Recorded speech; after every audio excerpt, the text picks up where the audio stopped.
The heavy oak door of the Cross Creek Bank groaned open, admitting Major Thatcher Reed and a sliver of the blistering Texas sun.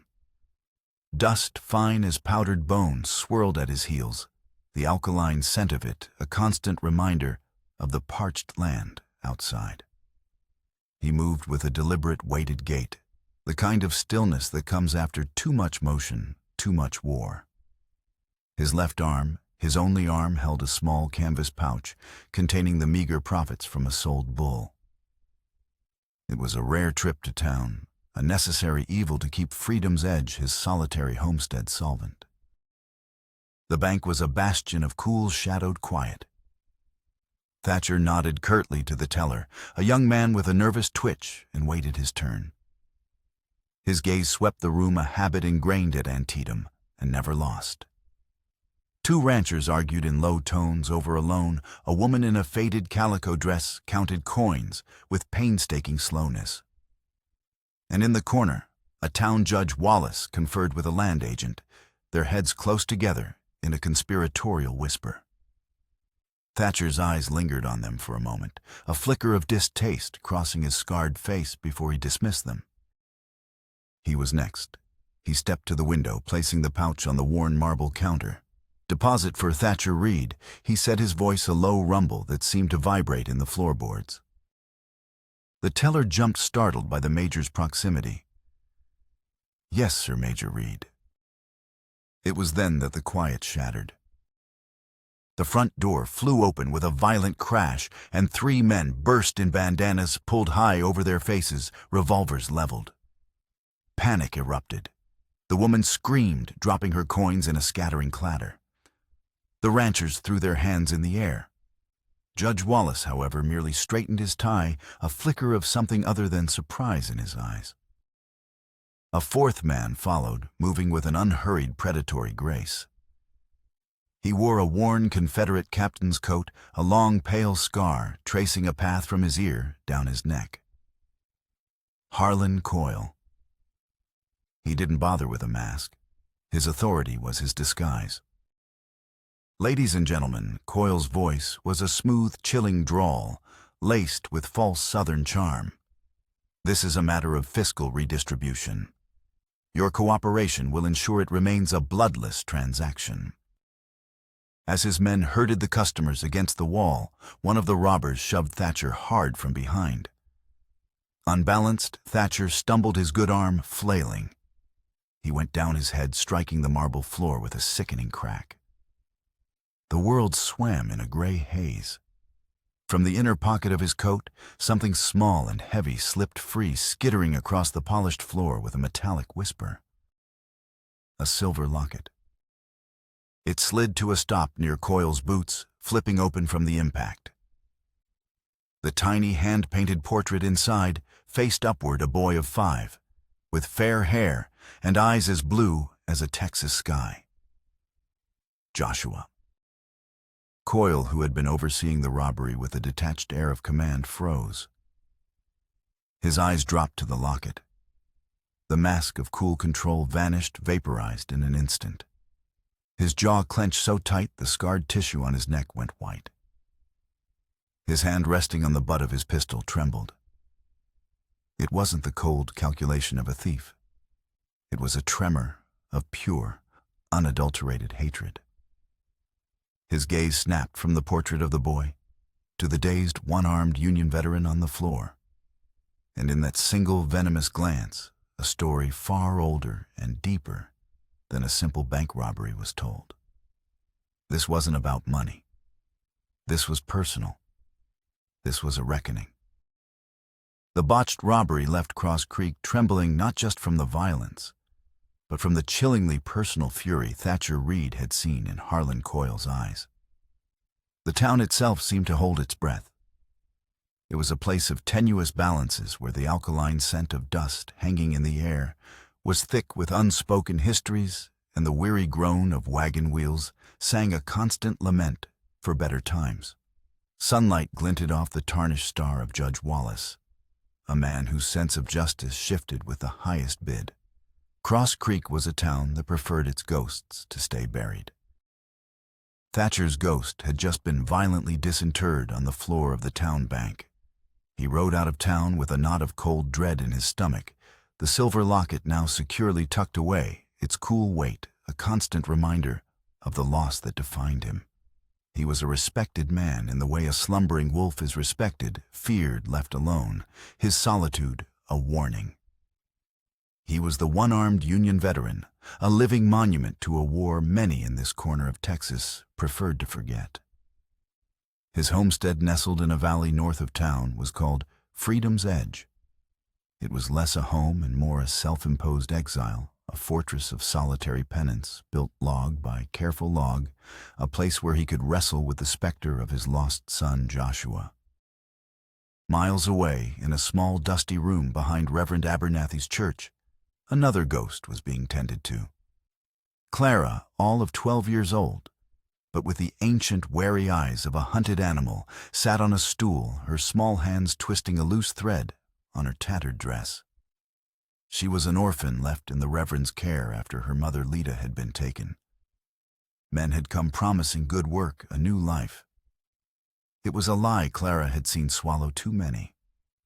Her mother had vanished into the vast, hungry maw of the West, leaving behind only the haunting echo of a promise to return. Reverend Abernathy, a man whose quiet faith was a bulwark against the town's casual cruelty, did his best. He provided shelter, food, and the comfort of Scripture. But he could not erase the memory etched into Clara's soul, the sight of her mother being led away, her face a mask of forced hope that couldn't quite conceal the terror beneath.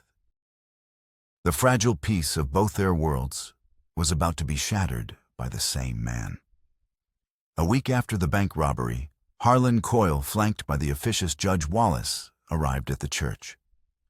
Dust billowed from their horses as they dismounted, their presence an immediate violation of the sanctuary's quiet grace. Coyle held a piece of paper, a fraudulent labor contract, its ink still fresh. He presented it to Abernathy with a flourish. Reverend Coyle's voice was as smooth as poisoned honey. The good book speaks of honoring one's debts. This child carries her mother's ledger, and the time for settlement has arrived. Reverend Abernathy took the document, his dark eyes scanning the deceptive script. His face, etched with the patience of a man who had seen too much of the world's sin, remained calm. That document is an instrument of bondage, Mr. Coyle, not law. It is a lie written on paper. A lie. Judge Wallace scoffed, stepping forward. It is a legally binding contract, signed and witnessed. The girl is indebted. Captain Coyle is merely collecting what is owed. Clara, who had been sweeping the church steps, froze. She recognized Coyle's voice, the same voice that had soothed her mother with false promises. She shrank back into the shadows of the doorway, her heart a frantic drum against her ribs. At that moment, a lone rider crested the small hill leading to the church. Thatcher Reed.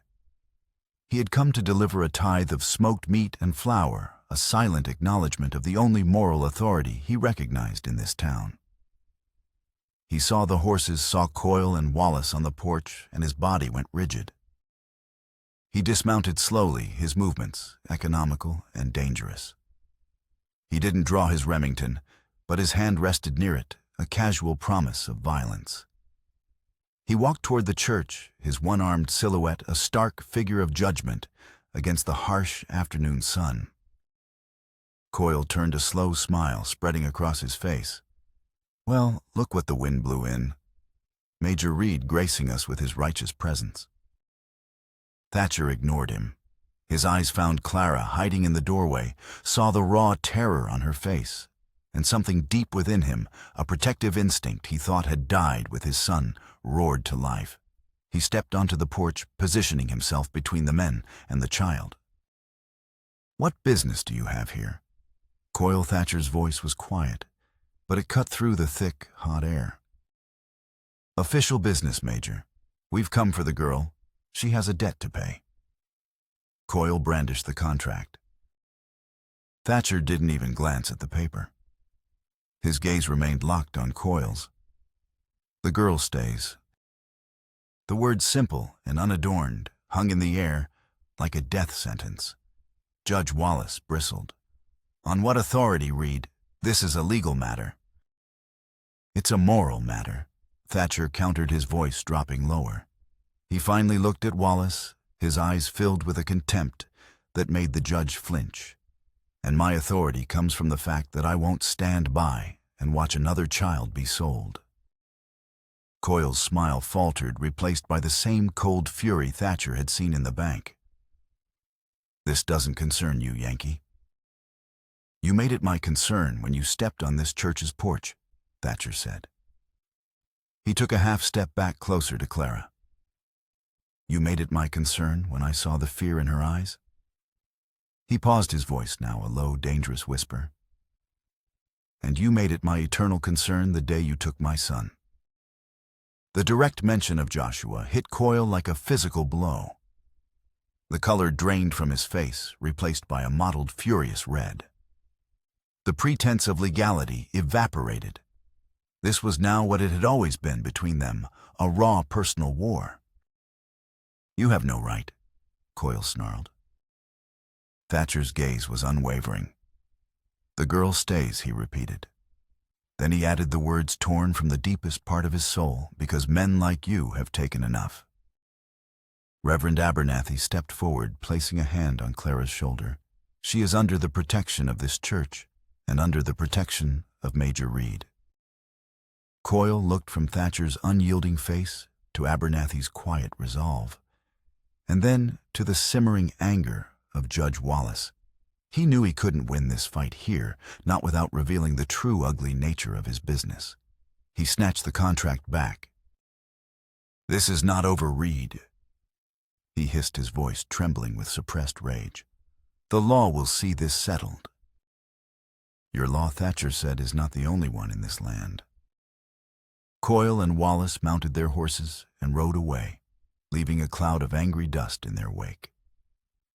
In the ringing silence, Thatcher finally turned to Clara. He knelt, his one knee cracking, bringing himself to her level. He didn't smile, he didn't offer empty comforts. He just looked at her, his eyes full of a shared, unspoken grief. What's your name, he asked. Clara, she whispered the name, a fragile thing in the heavy air. Clara, he repeated, as if committing it to memory. I'm taking you somewhere safe. I'm taking you home. For the first time since her mother had been taken, Clara didn't flinch from a stranger's gaze. In the eyes of this scarred, solitary man, she saw not pity, but a reflection of her own loss, a promise of protection born from a pain she instinctively understood. She nodded, then a pact was sealed not with words or paper, but with the silent understanding of two broken souls choosing to stand together against the encroaching dark. The ride to freedom's edge was a journey through a landscape that mirrored Thatcher's soul, rugged, beautiful, and unforgiving. As they left the relative safety of the church behind, Thatcher knew Coyle would not let the insult stand. He expected an attack, but he didn't expect its cunning. They were traversing a narrow canyon, its high red rock walls amplifying the sound of their horses' hooves, when Thatcher sensed the change. A subtle shift in the wind, a dislodged pebble from above. He reined in valor, his gelding, his senses on high alert. Clara, he said, his voice a low command. Hold on tight. The first rifle shot cracked from the rim of the canyon, the bullet whining past Thatcher's head to chip stone from the wall beside them. It wasn't a killing shot. It was a warning, a herding shot. From the opposite rim, another shot kicked up dust in front of the horse, forcing Valor to rear in panic. They're trying to box us in, Thatcher yelled over the horse's frightened whinny. He urged Valor forward, not back. Retreat was a trap. Two riders appeared ahead, blocking the canyon's exit. Two more materialized behind them, sealing the entrance. They were caught. But Coyle's men hadn't counted on Thatcher's strategic mind, honed in the crucible of war. They want to separate us, Thatcher said, his mind racing. He looked down at the fast-flowing creek that carved through the canyon floor. It was shallow here, but the current was strong. "Clara, can you guide the horse?" She nodded, her face pale but her eyes wide with fierce determination. "Yes." "When I tell you, take the reins. Keep him steady in the water. Don't let him turn back." He unholstered his Remington with his left hand, and the practiced movement smooth and deadly. "I need to reload." As Coyle's men began their descent from the canyon walls, converging on their position, Thatcher spurred Valor directly into the creek. The cold water splashed high, soaking them both. "Now, Clara." She grabbed the reins, her small hands surprisingly strong, her voice a high, clear cry as she urged the horse forward against the current.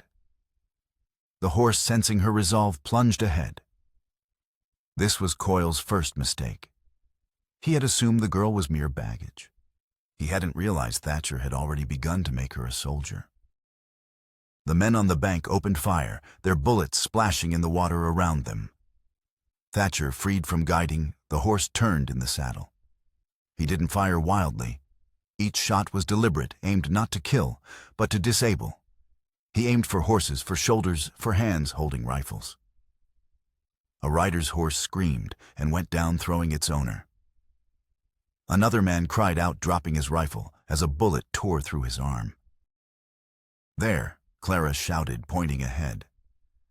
A break in the canyon wall, a steep, narrow trail leading up and out. It was a goat path, barely wide enough for a horse. "Good eyes," Thatcher praised, reloading with a speed that was mesmerizing for a one-armed man. He used his teeth to pull a cartridge from his belt, his knee to steady the revolver, his thumb to ram the load home. As Clara guided Valor toward the treacherous path, one of Coyle's men, more daring than the rest, spurred his horse into the creek after them. He was closing fast, his pistol raised. "I can't steer and get away," Clara cried, the horse struggling for purchase on the slippery rocks at the base of the trail. Thatcher didn't hesitate. He swung his body around, facing their pursuer fully. He fired once. The man's hat flew from his head. He fired again. The man's pistol spun from his grasp. The message was clear: the next shot would not be a warning. The rider, his face a mask of shock and fear, reined in his horse, backing away. Clara used the precious seconds Thatcher had bought them. With a final desperate heave on the reins, she urged Valor onto the path. The horse scrambled, hooves slipping on the loose shale, then found its footing and began the arduous climb. They emerged from the canyon onto a wide mesa, the setting sun painting the sky in fiery strokes of orange and purple. They were exposed, but they were free. Thatcher took the reins back, urging the exhausted horse into a steady gallop, putting as much distance as possible between them and the canyon. He didn't look back. As the last light faded and the first stars appeared, then they finally stopped. Thatcher dismounted, his movements stiff with exhaustion, and helped Clara down. She stood on trembling legs, adrenaline still coursing through her. He looked at her, his face grim in the moonlight. "You were brave back there, Clara. Braver than you should have to be. You taught me." She said simply, her voice filled with an awe and trust that struck Thatcher to his core. The ambush had failed in its objective, but it had succeeded in another. It had forged a bond between them, not of pity or obligation, but of shared combat. It solidified their alliance, transforming them from protector and ward into a unit. And it had proven beyond any doubt that Harlan Coyle was not just a brute. He was a cunning, strategic enemy who would not stop until one of them was destroyed. At freedom's edge, the world seemed to slow the silence of the valley, a stark contrast to the violence of their journey. The homestead was a testament to Thatcher's solitary existence, and the log cabin, sturdy and square, the barn meticulously maintained, and the American flag flying from a tall pole, a defiant declaration of principle in a land that had rejected it. Here in this sanctuary of wood and stone, the rising action of their story began. Not with gunfire, but with the quiet rustle of paper and the scratching of chalk on a slate. Thatcher, seeing the unlit fire of intelligence in Clara's eyes, began to teach her. But his primer was not the Bible, or not only the Bible. It was a locked wooden chest he kept under his bed, a reliquary of his pain. If you're to live in this world, he told her, his voice rough, with an emotion he rarely showed, you need to know how to read it. Not just the words, but the lies between them. He opened the chest. Inside were stacks of old newspapers, brittle legal documents, letters, and a ledger, filled with his own neat, disciplined script. This was his investigation. 8 years of hunting for his son Joshua. He started her with the alphabet, but soon they moved on to the newspapers. He had her read aloud articles about missing children, about land disputes, about the rise of men like Harlan Coyle in the chaotic aftermath of the war. At first, she stumbled over the words, but her mind was sharp, her memory honed by years of needing to recall every detail to survive. One evening, as she was reading a faded article from a Louisiana newspaper about a fire on a plantation, a name caught her eye. Edmund Coyle, she read aloud. Proprietor of the Beaumont plantation, cousin to Captain Harlan Coyle of Texas. Thatcher nodded grimly. I traced Joshua there once. They claimed he'd been sold on, that they didn't know where. Clara looked back at the papers spread across the table. They weren't just a random collection of tragedies. They were a puzzle. With a child's unfiltered logic, she began to see connections Thatcher, blinded by his grief, and his methodical, soldierly approach, had missed. Look, she said, her small finger tracing a line from one document to another. This man, Judge Wallace, his name is here as a witness on this land deed. And here again, on this labor contract from a different county. And this man, the one who took my mother, his name is in your ledger. You saw him with Coyle and Bellstone. She was a natural detective, her mind piecing together the network of corruption. She wasn't just a victim anymore. She was an active participant in dismantling the very system that had destroyed her family. Thatcher watched her, a storm of pride, pain, and awe churning inside him. In teaching her to read the world, he had armed her. Their days fell into a rhythm of investigation and survival. Thatcher taught her to shoot not just the small revolver, but his own rifle. He showed her how to brace its stock against a tree to manage the recoil, how to lead a moving target, how to breathe slow and steady before squeezing the trigger. Courage is a tool, Clara, he'd say, but a loaded gun is a better one. In turn, she brought a semblance of life back to freedom's edge. She tended the garden, her small hands coaxing late-season vegetables from the tired soil. She learned the calls of the chickens and the moods of the milk cow. She filled the quiet cabin with the soft sounds of a life being lived, not just endured. They shared quiet meals, the flickering lamplight, casting long shadows on the walls. It was in these moments that they spoke of their losses. Clara told him about her mother, Lida, a proud woman who believed in the promise of the Emancipation Proclamation, who had carried a red ribbon from a copy of it as a talisman of freedom. Thatcher, in turn, spoke of Elizabeth, his late wife, and of Joshua. He described his son's laugh, the way he'd run fearless into the creek, the feel of his small hand in his own. He spoke of a life before the war, before the loss, before freedom's edge became his prison of penance. They were two solitary lighthouses, signaling to each other across a vast sea of grief. One crisp autumn night, Clara made the final crucial connection. She had arranged several fraudulent labor contracts on the floor alongside a shipping manifest from a Galveston merchant Thatcher had been investigating. It's not just children. She whispered, her eyes wide with the horror of her discovery. He's not just selling them. It's a supply chain. Thatcher knelt beside her. What do you mean? Look at the dates, she explained, her finger tapping the papers. A child goes missing here.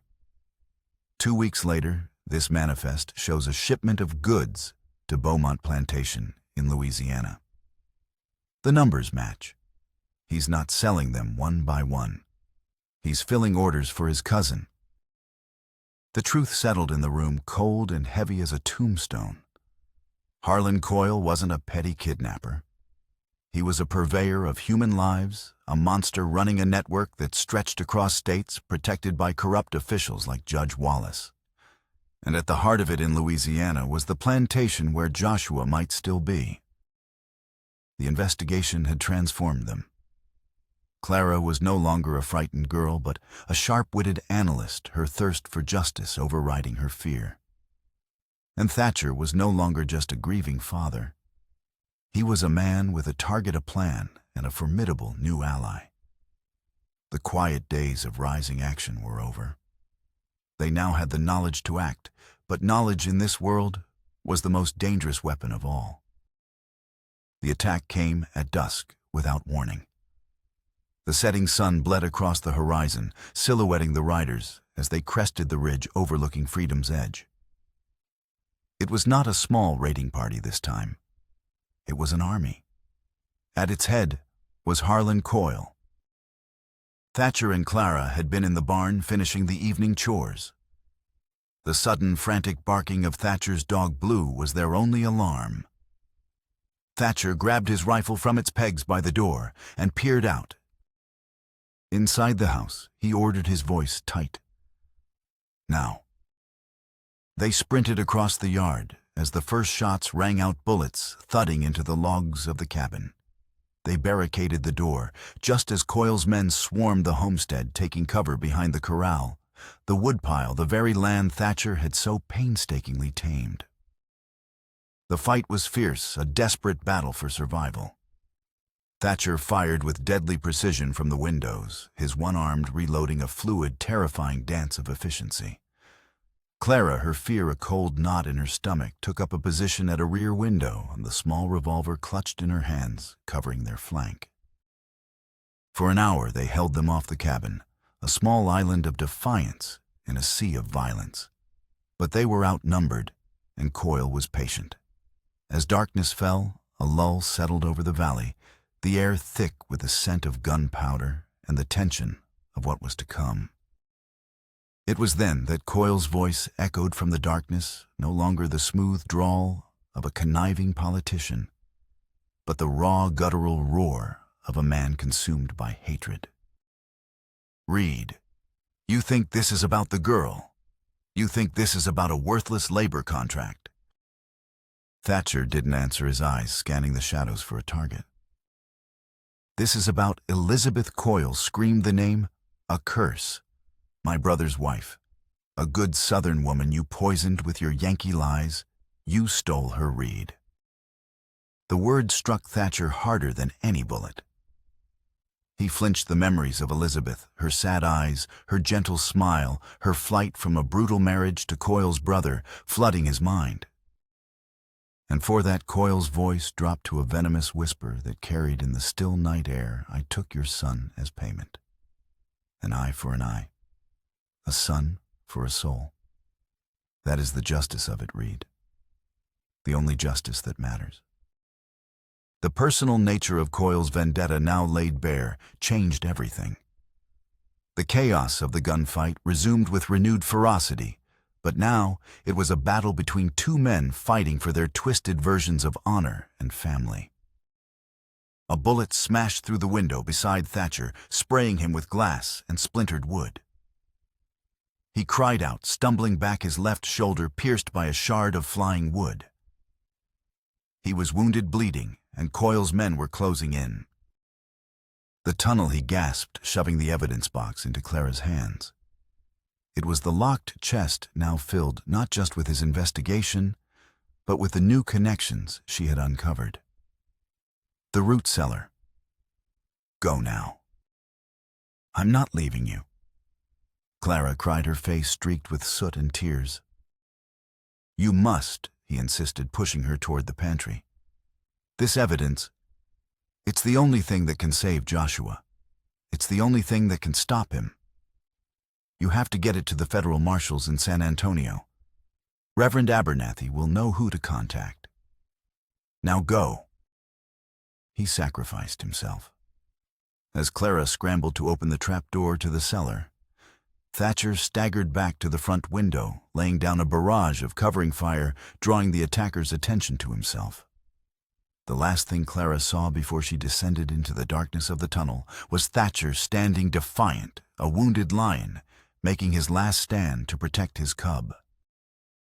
She heard the cabin door splinter and crash open. She heard men's shouts, the sound of a struggle, and then Coyle's triumphant yell. Thatcher was captured.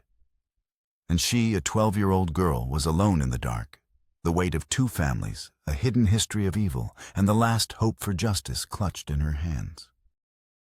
Clara's journey was a desperate flight through a world that had turned hostile overnight.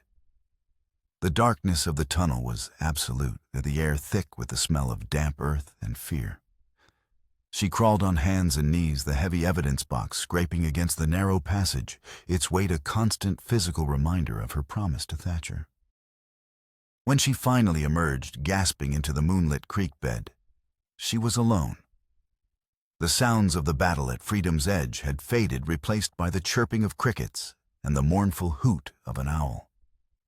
She was a ghost, slipped away from a scene of destruction, and now she was being hunted. She remembered Thatcher's lessons, his voice a steady presence in the chaos of her mind. Follow the creek north. It will lead you to Abernathy. She stayed low, using the shadows of the creek bank for cover, her small body moving with a stealth born of terror and necessity. Reaching Reverend Abernathy's church felt like reaching a lighthouse in a storm. He took her in without question, his face a mask of grim understanding, as she recounted the night's events through choked sobs. He cleaned her cuts, gave her food she could barely swallow, and listened as she laid out the contents of the evidence box. "This network," Abernathy murmured, his eyes scanning the names and locations. "I have heard whispers. An underground railroad in reverse." He looked at Clara, his gaze filled with a heavy sorrow. "He told me of a network that could help. People who still fight for freedom." He gave her new instructions, a new destination, San Antonio. And he gave her names, a chain of allies stretching across the hostile Texas landscape. The Millers, a farming family to the south. A doctor in a small town who treated all patients regardless of color or politics. These were the quiet heroes, the ones who kept the promise of freedom alive when the law would not. Her journey became the core of her story, a crucible that burned away the frightened child and forged a determined young woman. Each leg of the trip was a test. She traveled by night, sleeping in barns and hidden gullies by day. She learned to read the stars for direction, to find clean water to muffle the sound of her own footsteps. The skills Thatcher had taught her as lessons tracking survival marksmanship were now her tools for staying alive. Coyle's men were everywhere, their presence a constant threat. She learned to spot them from a distance, the way they sat their horses, the casual cruelty in their eyes. Once hiding in a hayloft, she overheard 2 of them talking. They spoke of Thatcher's capture of the sham trial Judge Wallace was planning in Cross Creek, a public spectacle to cement Coyle's power. They spoke of the girl who had escaped, a colored stray, with a casual dehumanization that stoked the fire of Clara's resolve. Her greatest obstacle was not Coyle's men, but the battle within herself. Loneliness was a physical ache, a constant companion in the darkness. Doubt whispered in her ear, "You're just a child.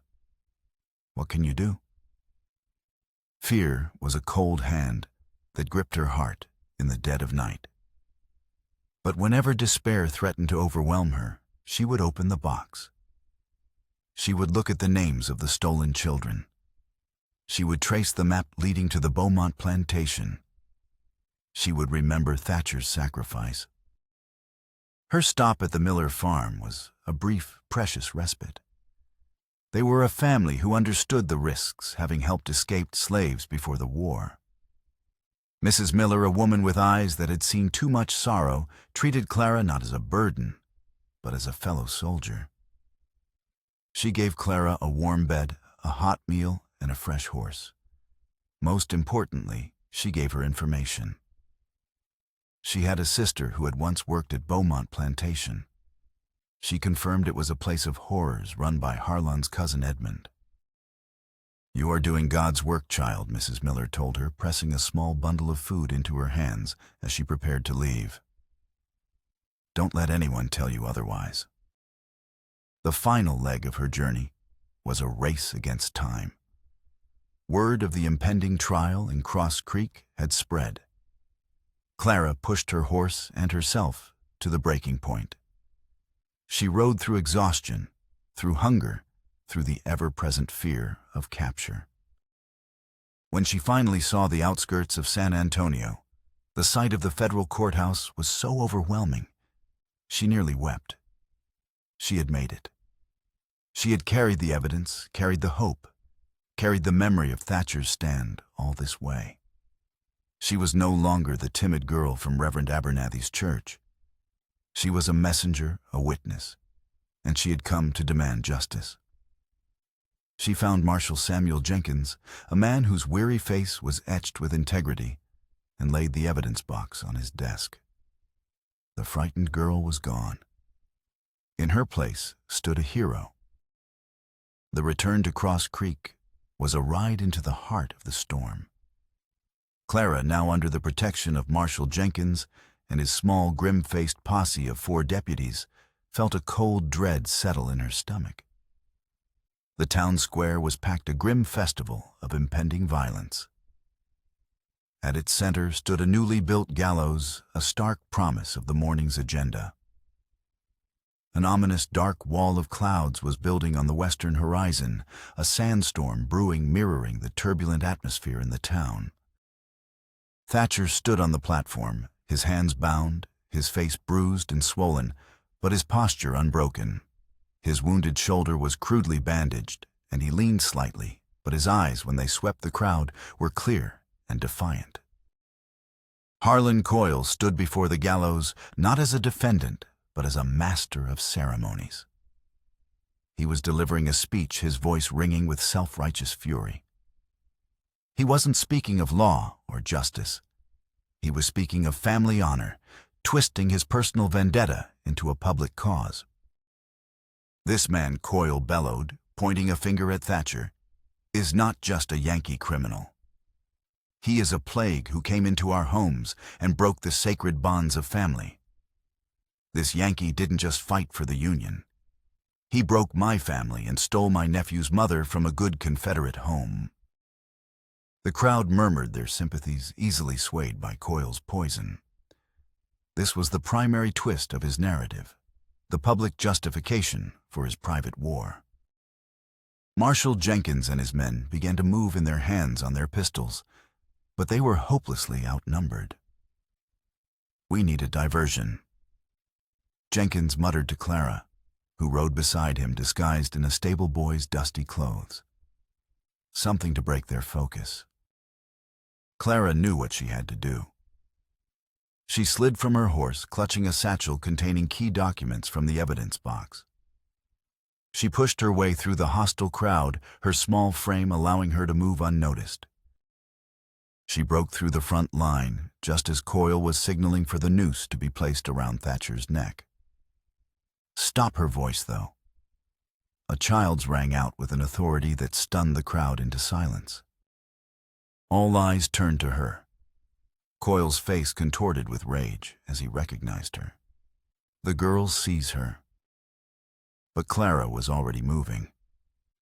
She didn't just present the ledger of trafficked children, shouting the names and the prices paid for their lives. She held up the second more powerful weapon Thatcher had unknowingly kept in his arsenal. "You talk of family honor, Mr. Coyle," she cried, her voice trembling but clear. "But you honor a lie." She unfurled a brittle yellowed letter.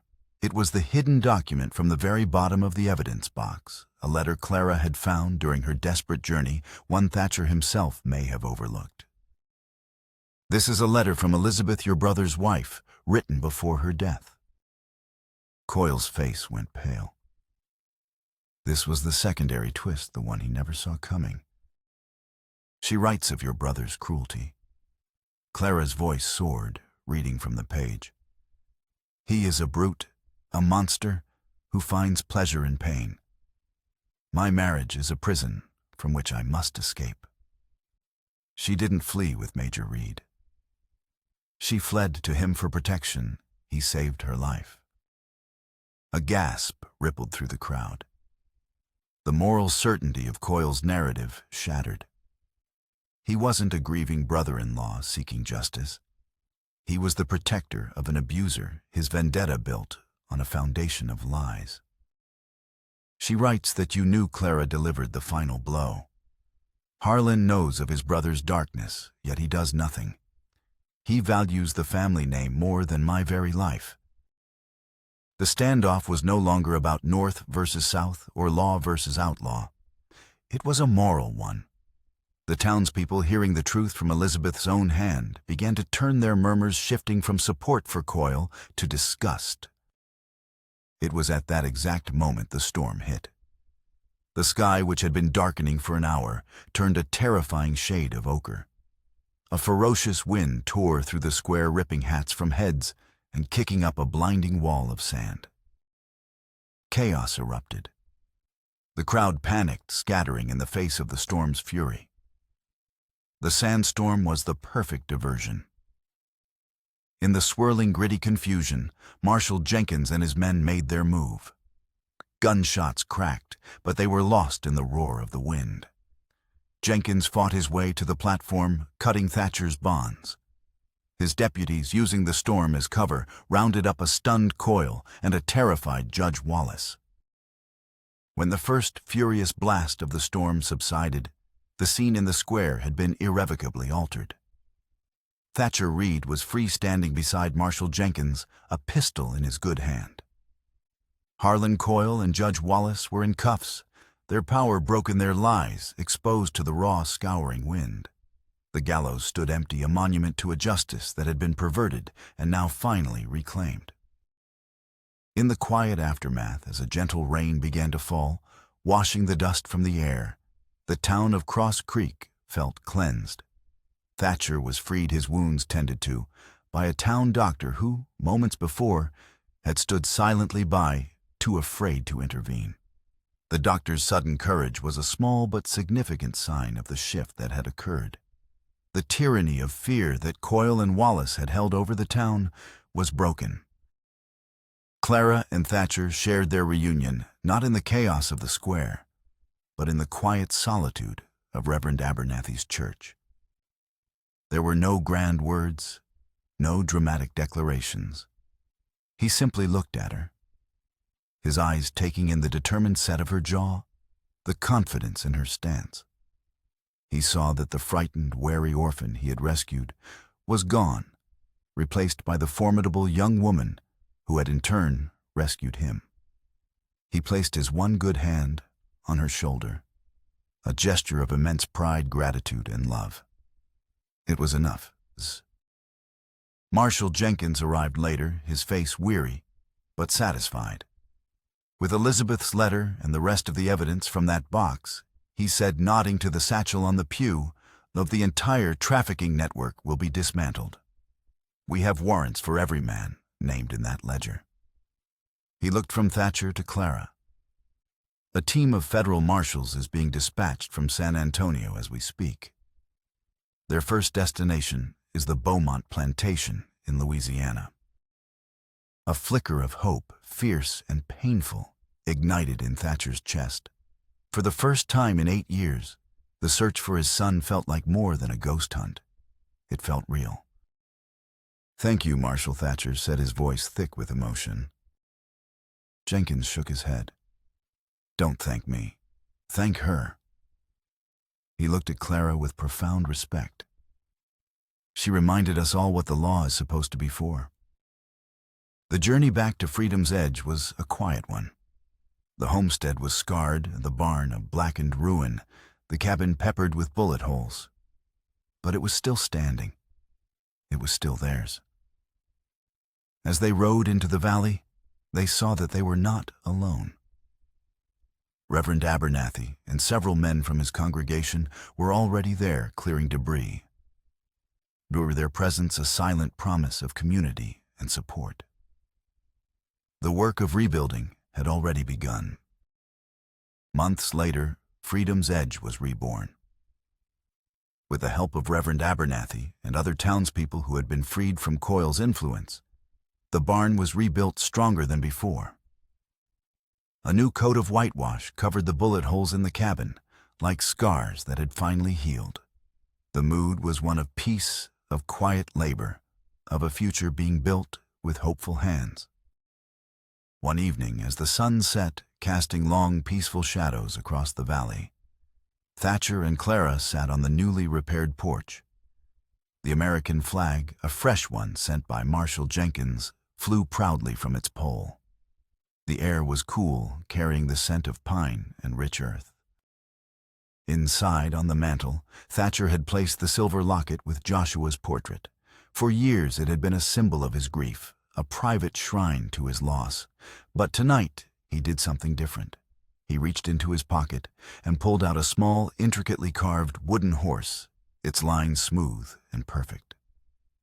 He had spent the winter evenings whittling it, pouring his hope into the grain of the wood. He placed the toy next to the locket. It was a subtle but profound act, a shift from grieving the past to building a space for the future. It was no longer just a memorial. It was a welcome. Clara smiled, understanding the silent declaration. She leaned her head against his good shoulder, a comfortable, familiar gesture that spoke of the deep, familial bond that had grown between them. They were no longer two broken souls. They were a family forged in fire and faith. As they watched the last sliver of sun disappear behind the hills, a lone rider appeared on the ridge. They both tensed for a moment, an old reflex before recognizing the familiar shape of a federal marshal. The rider began the slow descent into their valley, and as he drew closer, they saw he was not alone. Riding beside him on a small pony was a boy. He was 13 years old, thin and wary, his clothes ragged from a long journey. But as he looked toward the cabin with a mixture of fear and dawning recognition, the last rays of twilight caught the color of his eyes. They were as blue as a Texas sky. Thatcher rose slowly from his chair, his breath catching in his throat. His heart, which had been a dead weight in his chest for 8 long years, suddenly felt impossibly light. Clara stood beside him, her hand finding his, her own tears blurring the impossible beautiful sight. The marshal reined in his horse at the gate. "Major Reed," he called out. "We found him, at the Beaumont plantation, just like the evidence said." The boy slid from his pony, his gaze fixed on Thatcher on the scarred, familiar face from a life he barely remembered. Father Joshua whispered the word, a question, a prayer, a homecoming. Thatcher moved then, not with the cautious weight of a grieving recluse, but with the unburdened stride of a man whose deepest hope had just been answered. He knelt before his son, his one good arm, wrapping around the boy in a fierce, trembling embrace, finally closing the distance that grief and time and evil had carved between them. The promise was fulfilled. The family was whole.